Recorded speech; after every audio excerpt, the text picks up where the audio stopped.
Hello guys, welcome back to the new blog. आप सभी को राम राम।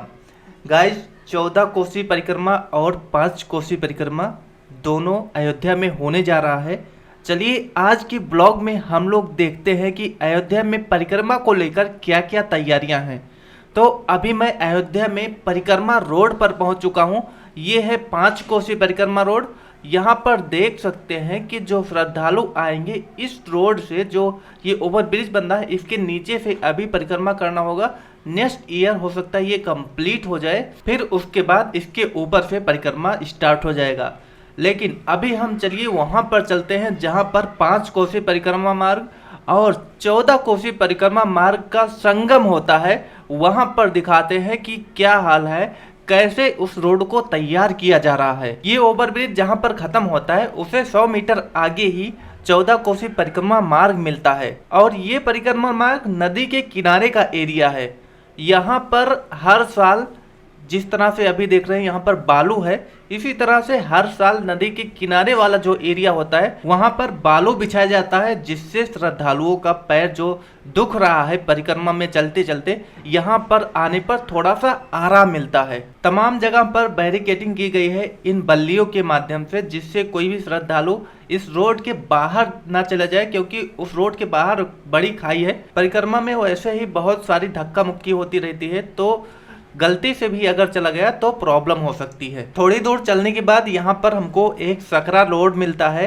इस रोड में थोड़ा सा तोड़ फोड़ हुआ है, क्योंकि इस रोड को चौड़ीकरण किया जा रहा था, इस वजह से तोड़ फोड़ हुआ है यहाँ पर। लेकिन यहाँ पर भी बालू अच्छी तरह से बिछाया गया है। जहाँ तक मेरा मानना है कि इस बार श्रद्धालुओं को थोड़ा सा परेशानी का सामना करना पड़ेगा, क्योंकि हर जगह इस तरह से रोड नहीं मिलेगा चौड़ा चौड़ा और अच्छी तरह से बना हुआ, क्योंकि बहुत जगह पर परिक्रमा रोड को तोड़ फोड़ किया गया है उसके चारों तरफ, और जहां पर ज़्यादा खतरा है श्रद्धालुओं के लिए वहां पर बैरिकेडिंग की गई है। मैंने नदी के किनारे का एरिया दिखा दिया जहां पर बालू बिछाया गया है। अब हम उस तरफ चल रहे हैं जहां पर बालू बिछाना थोड़ा सा मुश्किल है, वहाँ का एरिया हम आपको दिखाएंगे आगे इस ब्लॉग में। लेकिन अभी हम चल रहे हैं राम पथ पर इस वक्त, और राम पथ पर हमको थोड़े थोड़े श्रद्धालु यहाँ पर दिखने स्टार्ट हो गए हैं, जो सरयू नदी में स्नान करने के लिए जा रहे हैं। 14 कोसी परिक्रमा 20 और 21 तारीख की रात को 2:09 पर रात में स्टार्ट होना है, तो इसलिए अभी से ही श्रद्धालु यहाँ पर दिखने स्टार्ट हो गए हैं। और उधर की साइड में जो श्रद्धालु आ रहे हैं, कुछ तो स्नान करके आ रहे हैं और कुछ लोग ऐसे हैं जो छठ पूजा का स्नान करके आ रहे हैं। अभी हम लोग घाट की तरफ चल रहे हैं, वहाँ पर देखते हैं कि छठ पूजा का जो असर है वो कितना हमको वहाँ पर दिखाई पड़ता है, क्योंकि आज ही छठ पूजा का स्नान भी है और आज ही रात को परिक्रमा भी उठनी है, तो इसलिए यहाँ पर थोड़ा सा ज़्यादा भीड़ दिखाई पड़ेगा। अब जैसे जैसे हम राम की पैड़ी की तरफ या फिर नए घाट की तरफ हम जैसे जैसे बढ़ रहे हैं आगे, वैसे वैसे यहाँ पर श्रद्धालुओं का जो भीड़ है, जो जाने वाले की संख्या है वो भी बढ़ रही है, और जो आने वालों की संख्या है वो भी हमको यहाँ पर बढ़ती हुई दिखाई पड़ रही है। वैसे छठ पूजा का जो असर है वो आज सुबह तक ही रहेगा, क्योंकि आज सुबह स्नान करने के बाद ये समाप्त हो जाएगा। और भाई अब देखिए, मेरा जो अनुमान था बिल्कुल सही था। यहाँ पर तो बिल्कुल जाम सा लगा हुआ है, आगे हमको दिखाई पड़ रहा है, क्योंकि वहाँ पर काफ़ी ज़्यादा श्रद्धालुओं की भीड़ है जो स्नान करके आ रहे हैं। और साथ साथ में ये जो ऑटो रिक्शा है या फिर जो व्हीकल्स है, प्राइवेट व्हीकल्स हैं, ये भी इसी के अंदर में चल रहे हैं, क्योंकि इन लोगों के लिए अभी कोई भी रोक नहीं लगाया गया है। इसलिए देखिए यहाँ पर कुछ जाम जैसा माहौल बन चुका है, यहाँ पर थोड़ा जाम लगना स्टार्ट हो गया है, क्योंकि अभी जो घाट पर श्रद्धालु गए थे वो वापस आ रहे हैं, और इसी के बीच में वो व्हीकल्स भी चल रहे हैं जिनको अभी रोका नहीं जा रहा है। तो मैं भी इसी जाम के बीच में फंस चुका हूँ। अब देखना ये होगा कितनी टाइम लगता है यहाँ से निकलने में। तो काफ़ी मशक्क़त करने के बाद मैं जाम से निकल गया, और फिर उसके बाद मैं सरयू नदी के किनारे आकर यहाँ पर देखना चाहता हूँ कि यहाँ पर कितनी ज़्यादा तादाद में लोग आए हुए हैं। ये छठ पूजा है, ये उत्तर प्रदेश और बिहार का पूजा है, इसलिए यहाँ पर भारी संख्या में हमको श्रद्धालु दिख रहे हैं जो स्नान करने के लिए आए हैं। इसी तरह से कल शाम को भी काफ़ी ज़्यादा भीड़ था, क्योंकि जो छठ पूजा है वो सुबह और शाम मतलब 2-3 दिन ऐसे चलता रहता है। ज़्यादा जानकारी नहीं है हमको इसके बारे में, क्योंकि हम लोगों के यहाँ हम लोगों के परिवार में छठ पूजा नहीं मनाया जाता है।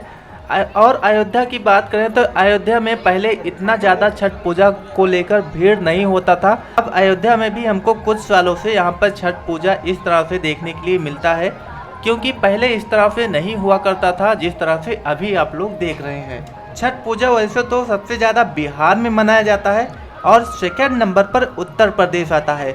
बिहार का जो बॉर्डर है जो उत्तर प्रदेश में लगता है, उत्तर प्रदेश में भी छठ पूजा बहुत धूमधाम से मनाया जाता है जो बॉर्डर के एरिया है। चलिए हम लोग आए थे परिक्रमा रोड को देखने, लेकिन यहाँ पर छठ पूजा में खो चुके हैं।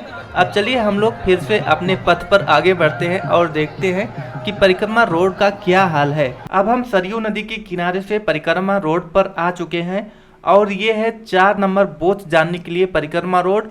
और यही रोड पंचकोशी में अगर जाएं तो यही रोड हमको रानोपाली को लेकर जाता है। अब मैं जैसे जैसे इस रोड पर आगे बढ़ रहा हूँ वैसे वैसे हमको यहाँ पर कई जगह पर तोड़ फोड़ दिखाई पड़ रहा है, क्योंकि ये रास्ता चौड़ीकरण होना है और बगल बगल में हमको नाले दिखाई पड़ रहे हैं जो अभी बन रहे हैं।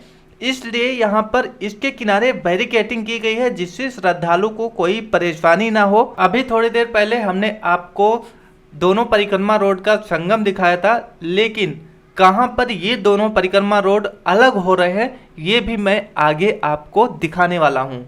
मैंने जहाँ तक देखा कि जो परिक्रमा रोड है सब जगह पर बिल्कुल अच्छी तरह से व्यवस्था किया गया है, कोई भी दिक्कत नहीं है परिक्रमा करने में। श्रद्धालु अच्छी तरह से परिक्रमा कर सकते हैं।